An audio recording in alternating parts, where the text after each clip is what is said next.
এই উপলক্ষে প্রথমে বিদ্যালয় প্রাঙ্গণে ঈশ্বরচন্দ্র বিদ্যাসাগরের একটি আবক্ষ মূর্তি উন্মোচন করা হয়, যা দান করেন বিদ্যালয়ের প্রধান শিক্ষক কান্তি ঘোষ।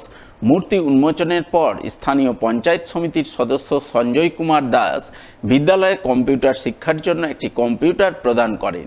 এরপর নাচ, গান, কবিতা পাঠের মাধ্যমে ঈশ্বরচন্দ্র বিদ্যাসাগরের জন্ম জয়ন্তী উদযাপন করেন বিদ্যালয়ের ছাত্রছাত্রী সহ শিক্ষক শিক্ষিকারা। এদিনের এই অনুষ্ঠানে উপস্থিত ছিলেন জেলা প্রাথমিক শিক্ষা সংসদ সভাপতি বাসন্তী বর্মন, ইংরেজবাজার পঞ্চায়েত সমিতির সভাপতি রাজেশ পাল, পঞ্চায়েত সমিতির সদস্য সঞ্জয় কুমার দাস, কোতোয়ালি গ্রাম পঞ্চায়েতের প্রধান সন্দীপ ঘোষ, উপপ্রধান প্রসেনজিৎ দাস সহ অন্যান্যরা।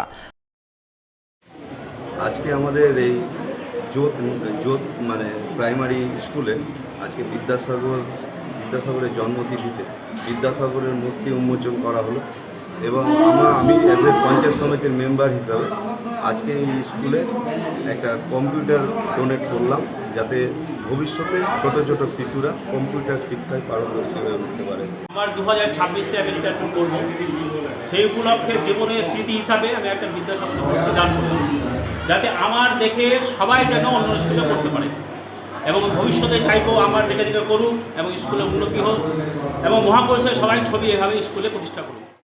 শুক্রবার পণ্ডিত ঈশ্বরচন্দ্র বিদ্যাসাগরের 206তম জন্মদিন উপলক্ষে প্রতি বছরের মতো এবারও ইংরেজবাজার পৌরসভার সহযোগিতায় এবং 28 নম্বর ওয়ার্ডের কাউন্সিলর প্রসেনজিৎ ঘোষের উদ্যোগে বিদ্যাসাগরের প্রতি শ্রদ্ধাঞ্জলি নিবেদনের ছবি নজরে এলো মালদা শহরের বিদ্যাসাগর মোড়ে। তিনি এদিন স্থানীয় গৌড়ীয় সাংস্কৃতিক সংস্থার সদস্যদের নিয়ে পণ্ডিত ঈশ্বরচন্দ্র বন্দ্যোপাধ্যায়ের আবক্ষ মূর্তিতে মাল্যদান করে শ্রদ্ধাঞ্জলি নিবেদন করেন। শ্রদ্ধাঞ্জলি নিবেদনের পর সমাজ সংস্কারক ঈশ্বরচন্দ্র বিদ্যাসাগরের স্মৃতিচারণা করে বাংলা ও বাঙালির অগ্রগতিতে তাঁর অবদান তুলে ধরেন।